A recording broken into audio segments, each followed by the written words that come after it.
Hello class six, कैसे हो आप सब। और आज की वीडियो में हम क्लास सिक्स का 4 चैप्टर कंप्लीट करने वाले हैं, सॉर्टिंग मटेरियल्स इनटू ग्रुप्स, जो कि आपकी एनसीईआरटी का बहुत ही मज़ेदार और बहुत ही प्यारा सा चैप्टर है, जिसको हम आज की वीडियो में कंप्लीट करेंगे बड़े ही इंटरेस्टिंग तरीके से।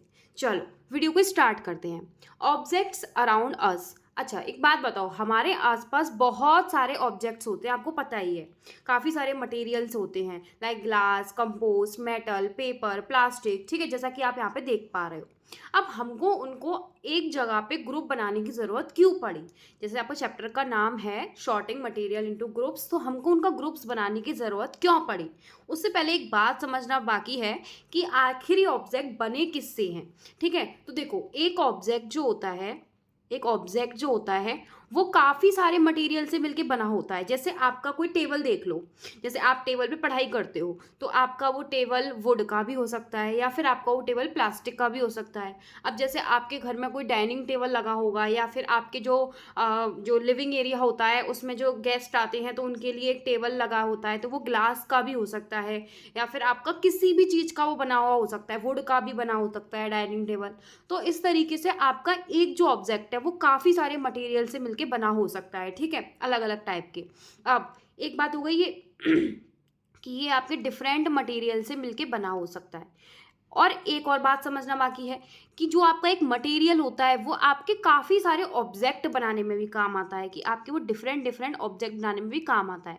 इसको कैसे समझेंगे, इसका क्या मतलब है कि जैसे आपका कोई मटेरियल है प्लास्टिक, तो प्लास्टिक आप कुछ भी बना सकते हो। आपके घर में बहुत सारी चीज़ें प्लास्टिक की, बकेट है और आपका मग है, टॉयज़ है, काफ़ी सारी चीज़ें, बहुत सारी चीज़ें हम प्लास्टिक की यूज़ करते हैं, ठीक है। ऐसे मेटल्स का ले लो आप, ऐसे जो आपके बर्तन होते हैं काफ़ी सारे, भाई कटोरी है, चम्मच है, ग्लास है, सारे एक ही मेटल मटेरियल का बना हुआ है, ठीक है। तो यहाँ पे डिफरेंट डिफरेंट ऑब्जेक्ट हमने एक ही मटेरियल से मिला के बनाए हैं। इतनी बात समझ में आ गई। तो यहाँ पे दोनों वही पॉइंट लिखे हुए हैं कि एक ऑब्जेक्ट मैनी मटेरियल्स बनाने के मतलब मैनी मटेरियल से बन सकता है, और एक मटेरियल आपका मैनी ऑब्जेक्ट बनाने के काम आता है। इतनी बात आपकी समझ में आ गई। एक गोल्डन रूल भी आपको याद रखना है कि हम जो मटेरियल चूज़ करते हैं वो अपनी एक तरीके से वो किस टाइप का है, किस यूज़ में हमको लेना है, उसके अकॉर्डिंग ही हम उसको चूज़ करते हैं। अब एक बात बताओ, आप वाटर बोतल काफ़ी सारे मटेरियल की बना सकते हो, लाइक आप उसको प्लास्टिक की भी बना सकते हो, ठीक है, और आप उसको किसकी बना, मेटल की भी बना सकते हो, ठीक है, सुन लिया आप। लेकिन आप उसको कपड़े की बना सकते हो, जो आपका टम्बलर होते हैं उनको आप कपड़े का बना सकते हो, नहीं बना सकते भाई, वो वाटर को होल्ड करके नहीं रख सकते, उनकी ऐसी कैपेबिलिटी नहीं है। इतनी समझ में आ गई। तो आप उनकी कैपेबिलिटी के बेस पे उनको डिवाइड करते हो कि कौन सी चीज़ कहाँ रखनी है। अब थोड़ा सा हम इनके गुणों की बात कर लेते हैं। हमने कैपेबिलिटी की बात करी है ही, तो पहले ये वाली बात मैंने जैसा बोला आपको कि ग्रुप में हम उनको क्यों डिवाइड करते हैं। तो एक बात बताओ कि आपके जो कपड़े हैं वो आपके किचन में पड़े हों, और आपकी जो किचन की चीज़ें हैं वो आपके रूम में पड़े हों, पड़ा स्टडी रूम में, और जो आपकी बुक्स वगैरह हैं वो आपकी बाथरूम में पड़ी हों, तो कोई कुछ मैच खाएगा, आपको कोई चीज़ मिलेगी। मतलब कुछ अपने रूम में बिखरी पड़ी है, कुछ बाथरूम में बिखरी पड़ी है, कुछ किचन में बिखरी पड़ी है, तो आप कोई चीज़ ढूंढोगे। आपका कल का एग्ज़ाम है, या फिर आपको कल कोई नया कोई इंपॉर्टेंट प्रोजेक्ट सबमिट करना है स्कूल में, तो आप चीज़ों को ऐसे उधर उधर ढूंढोगे, आपको पता ही नहीं चलेगा कौन सी चीज़ कहाँ रखी है। लेकिन अगर आप अपनी पढ़ाई की चीज़ों को पढ़ाई के रूम में रखोगे, किचन की चीज़ों को किचन की चीज़ में रखोगे, और आपकी बाथरूम की चीज़ों को बाथरूम में रखोगे, तो आपको ईजिली चीज़ें मिल जाती हैं। तो जिस तरीके से हमने हर एक चीज़ को डिवाइड करा है, हर एक अपने सामान को रखने की एक नई जगह रखी है, उसी तरीके से हम मटेरियल्स को भी ग्रुप करते हैं, ताकि हमको कोई चीज़ चाहिए तो हमको वो ईजिली मिल सके, ठीक है। इसलिए तो एक कन्वीनियंस और एक क्विक फाइंडिंग के लिए हम चीज़ों को ग्रुप करते हैं। और अगर इसको साइंटिफिक वे में समझा जाए तो हम क्या करते हैं, चीज़ों को ऑब्जर्व करते हैं। साइंटिस्ट ने क्या करा कि कॉमन पैटर्न को समझा किसी चीज़ के, फिर उनको उनके फिजिकल बिहेवियर के मतलब उसके बेसिस पे उसको उन्होंने अलग कर दिया। लाइक इंजन्स बनाने के लिए अलग मटेरियल यूज़ होगा तो उनको अलग रख लो, यूटेंसिल्स बनाने के लिए अलग रख लो, क्लोथ्स के लिए अलग रख लो, ठीक है। तो हर चीज़ बनाने के लिए अलग अलग टाइप का मटेरियल चाहिए होता है। जैसा कि आप फाइबर और फैब्रिक में पढ़ते हुए आ रहे थे, आपको किस तरीके के क्लोथ्स में इस तरीके के फाइबर चाहिए होते हैं, मटेरियल चाहिए होते हैं, ठीक है। यूटेंसिल्स में आपको ऐसे मेटल्स के या फिर प्लास्टिक्स के चीज़ें चाहिए होती हैं, मटेरियल चाहिए होते हैं, तो आप उनको अलग रखोगे, ठीक है। आयरन के इंजन्स वगैरह बनते हैं तो वो आपको अलग चाहिए होगा बॉडी के लिए, ठीक है। तो इस तरीके से आपके मटेरियल्स को भी ग्रुप करके रखा जाता है। हम मटेरियल्स के कुछ गुणों की बात करते हैं, उनकी प्रॉपर्टीज़ की बात करते हैं कि उनको किस चीज़ पे बेसिस पे अलग करा जाता है। तो ऐसा नहीं है कि हम सिर्फ एक गुण ही देखेंगे। भाई जैसे शादी करवाते हैं लड़के लड़की की, तो उनके 36 के 36 गुण मिलाने की कोशिश करी जाती है। जितने ज़्यादा गुण मिल सके उतना ही बेटर है। तो इसी तरीके से हम सिर्फ एक चीज़ पे डिपेंड नहीं रहते, हम काफ़ी सारे गुणों को उनका मिलवाते हैं। इससे भी ज़्यादा है अब यहाँ पे, ठीक है, पढ़ते हैं। तो उनके लक्षण, उनकी चमक धमक पर देखते हैं ना, भाई लड़की चमक रही है, लड़का चमक रहा है, गोरा गोरे हैं कि नहीं, ठीक है। उनकी हार्डनेस, यानी कि वो कितना भोला है, कितना स्ट्रिक्ट है, कितना चीज़ों को हैंडल करते हैं, ठीक है। और उनकी सॉल्युबिलिटी कितने घुल मिल, हमारा बेटा तो बहुत घुल मिल जाता है, सबके अंदर घुल मिलता है, हमारी लड़की भी सब में घुल मिल जाती है, ऐसी बात थोड़ी है, ठीक है। ट्रांसपेरेंसी, वो तो बिल्कुल साफ है, बिल्कुल खुली किताब है, बिल्कुल दिख जाती है, बिल्कुल उससे कुछ भी पूछो वो किसी को कुछ भी अंदर नहीं रखती अपने ओपेक मटेरियल्स की तरह। ये क्या बोल रही हो आप, ओपेक मटेरियल वगैरह, तो वो भी बेटा अभी हम पढ़ने वाले हैं, ठीक है। शादी होगी, मटेरियल्स को देखा जा रहा है, उनके गुणों को, ठीक है। तो पहले देखते हैं ना लड़के का अपीयरेंस कैसा है, लड़की का अपीयरेंस कैसा है, उनके देखा जाता है उनके बाहरी स्ट्रक्चर को, उनकी चमक धमक को, तो उसको ही बोलते हैं हम अपीयरेंस एंड लस्टर, ठीक है। ऐसे वैसे तो किसी का जो फिजिकल एक तरीके से अपीयरेंस देख के हमको उनको जज नहीं करना चाहिए, लेकिन वैसे भी करते हैं, ये तो बस कहने की बात है कि नहीं करना चाहिए, लेकिन लोग करते हैं। और हमको वो मटेरियल्स में भी ऐसा ही कुछ करना है कि उनके बाहर की चमक धमक को हमको देखना है कि वो किस तरीके से दिख रहे हैं। कुछ जो लस्टर एकदम चमक धमक वाले मटेरियल्स होते हैं उनको अलग कर लेते हैं, कुछ जो आपके डल होते हैं उनको अलग रख लेते हैं। अब जैसे आपका जो क्या बोलते हैं उसको, जो आपका प्लास्टिक है वो आपका डायमंड की तरह नहीं दिख सकता, और जो आपका कॉपर है वो आपका वुड की तरह नहीं दिख सकता। आपके काफ़ी सारे के मटेरियल्स जो होते हैं वो आपके अलग अलग होते हैं। अब जब आपकी चमक धमक वाले कौन से होते हैं, लाइक आपका आयरन, कॉपर, गोल्ड, एल्युमिनियम, ये सारे आपके क्लासिक एग्जाम्पल हैं इसके,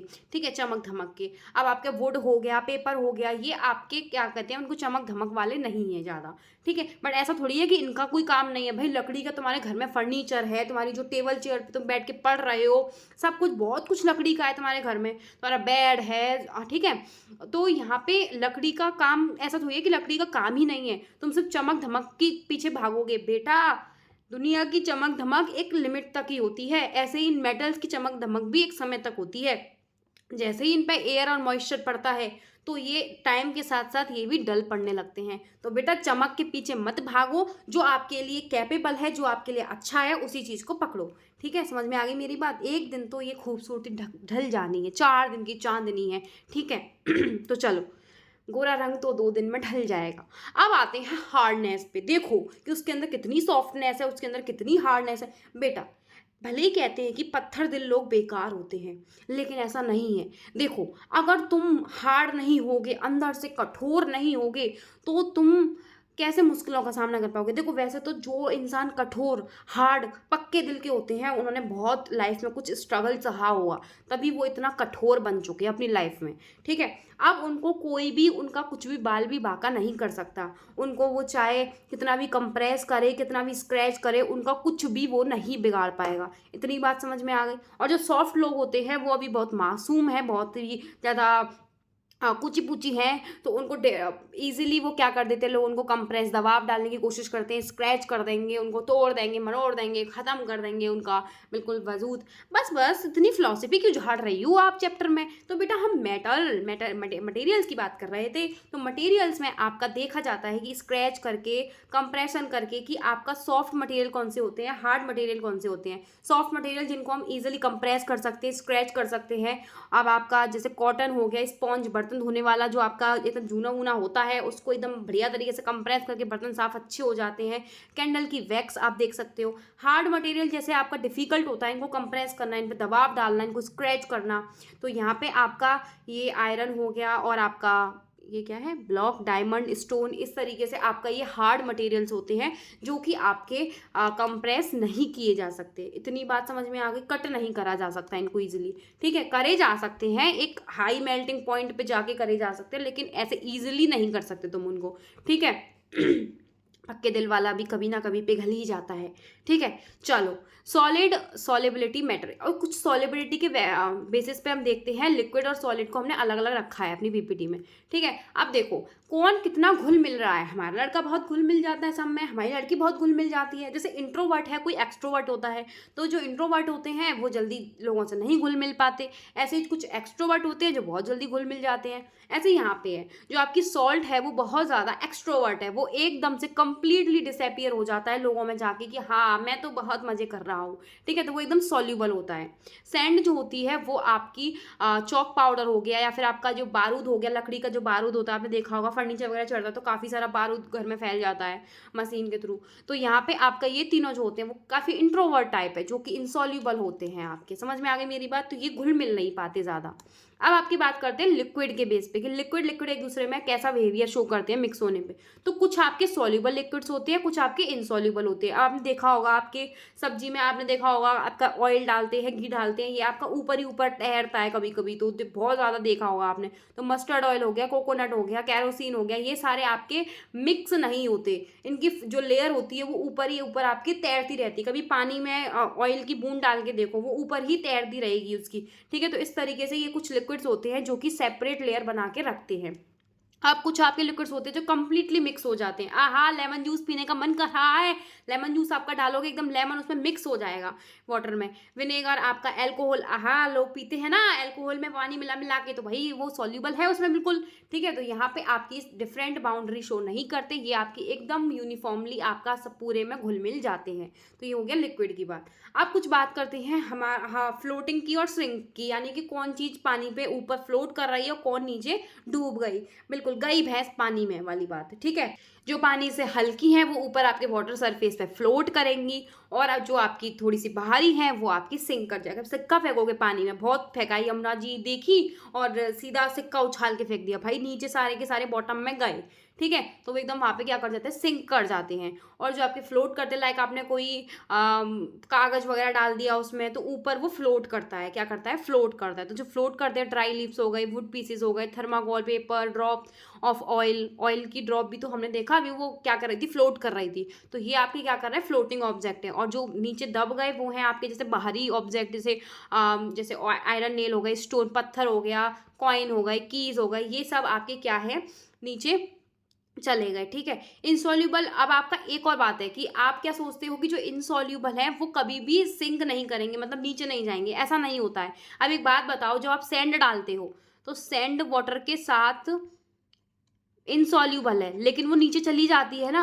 नीचे दब जाती है वो, भले वो उसमें बिल्कुल कंप्लीटली सॉल्यूबल नहीं है, लेकिन वो नीचे दब जाती है ना। तो इसका मतलब ये नहीं है कि जो इनसॉल्यूबल होते हैं वो सारे के सारे सिंक नहीं करेंगे, वो सारे फ्लोट ही करते रहते हैं। तो ये तो बहुत एक मतलब मिथ है बहुत बड़ा, ठीक है। तो ये आपके समझ में आ गया होगा। जो आपके वुड, जो ड्राई वुड होता है वो आपका ऊपर ही फ्लोट करता रहता है, ठीक है, समझ में आ गई। सैंड और वाटर ये का बहुत अच्छा एग्जाम्पल है ये दोनों, ठीक है। अब आगे बात करते हैं ट्रांसपेरेंसी की। अब देखो, मम्मी जा रही थी, पापा पीछे पीछे चल रहे थे, और एकदम से मम्मी बोलती है अरे वाह। पापा बोलते क्या हुआ, इसको क्या दिख गया, क्या दिख गया, क्या दिख गया। देखते हैं तो इस साड़ी का शोरूम था जिसमें बाहर ट्रांसपेरेंट ग्लास लगा हुआ था, उसके अंदर चमकती धमकती साड़ी दिख रही थी। अब मम्मी ने कहा अब तो मैं इसी के अंदर जाऊंगी, मुझे तो ये साड़ी चाहिए। पापा का मोटा खर्चा करवा दिया। पापा मन ही मन सोच रहे थे इस शोरूम वाले ने इस ट्रांसपेरेंट ग्लास को इसमें क्यों लगाया। अगर ये ओपेक लगा लेता तो वो कुछ दिखता ही नहीं उसको, तो वो सीधे आगे चल ही रही थी ना। तो उनका किस वजह से खर्चा हुआ, ट्रांसपेरेंट ग्लास की वजह से, जिसपे आपका ऑब्जेक्ट को हम क्लियरली देख सकते हैं। जो आपका ग्लास होते हैं, क्लियर वाटर होता है, एयर होती है, प्लास्टिक सीड्स होती हैं जो आपकी पत्तल के डिब्बे में लगी हुई आती है। आहा मन कराया हमारा मिठाई खाने का। तो यहाँ पे आपका जो मिठाई के डिब्बे में जो लगी आती है शीट्स प्लास्टिक की, उससे आपको एकदम कंप्लीटली दिख जाता है। मम्मी को भी दिख गया और पापा का मोटा खर्चा हो गया।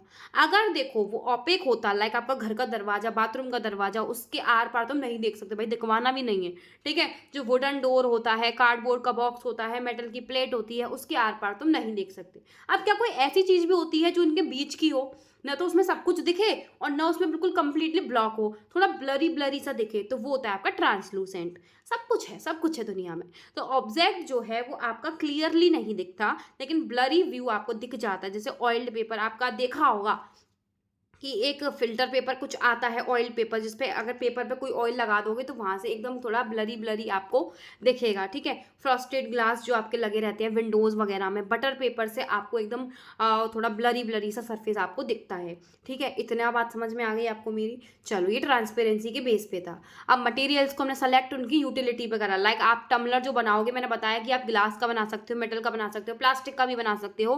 प्लास्टिक की देखो आपके टाइम ज़्यादा होता है, ज़्यादा टाइम तक चलेगी। ग्लास की भाई तुम लेके गए पेपर में और तुम पेपर फोड़ने से पहले तुमने बोतल ही फोड़ दी, ठीक है, क्या फ़ायदा। बट वो लिक्विड को भले ही वो रोक के रखेगी बढ़िया एकदम, लेकिन वो आपका काम का नहीं है। अगर आप स्कूल की बोतल में लेकर जा रहे हो, भाई फूट जाएगी वो, तो आप प्लास्टिक की बोतल करते हो ताकि वो आपकी लंबे टाइम तक चले। अब आपका जो आप वुडन पैन का जो हैंडल होता है, जो आपके किचन में आप यूटेंसिल्स को यूज़ करते हो, उनके जो हैंडल होते हैं वो वुडन के बने हुए होते हैं, क्योंकि वो हीट के इंसुलेशन, यानी कि वो हीट को खुद से पास नहीं होने देते, तो वो गर्म नहीं होते, तो आप इजीली कुकिंग कर सकते हो। अब आप, मैंने बताया था टम्बलर आप क्लोथ का तो मतलब कपड़े का तो बना नहीं सकते, वो होल्ड नहीं करेगा वाटर को। तो इस तरीके से आप क्या करते हो, मटेरियल्स का सिलेक्शन अपनी ज़रूरतों के हिसाब से करते हो कि वो किस तरीके से आपको फ़ायदा देगी, ठीक है। तो हमने देखा कि हम किस तरीके से उनको अलग कर रहे हैं टच और लुक के बेसिस पे, कि हम उनको टच करके देख रहे हैं कि वो कैसे हैं, शाइनी है, डल है, कैसे हैं।